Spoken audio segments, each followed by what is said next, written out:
oleme Kvistentleris ja siin on hea näide sellest, et kuidas mõjutab siis see maapinna tõstmine puude tegevust või elu, et siin kõrval on veel tühi krunt või ütleme, et ehitusjärgus olev krunt ja see on näha, kui madal see pind on, minu selja tagant siit. Ja tähendab seda, et siinpool, kus ma olen, seda aeda on korralikult ka täidetud.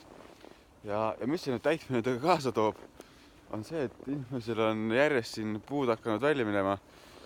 Ei tea miks, eks ole, et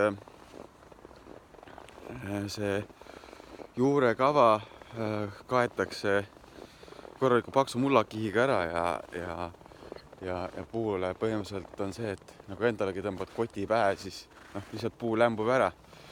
Ja tulemus ongi minu selja taga, et see puu on täiesti kuiv. Ja minu selja taga olev puu ka on näha, et võra on täiesti kuiv. Võt, kallid arendajad, kes teie kodus ka, eks ole, proovite siin metsamaast teha näiteks ilusat liidetavat ala, siis ütleme, et mõelda selle peale ka, et väga palju ei tõstaks seda pinda. Aga ma ütlen ka, et siin on meetri jagu rohkem veel on puu juurtele aetud siis seda täitepinnast peale.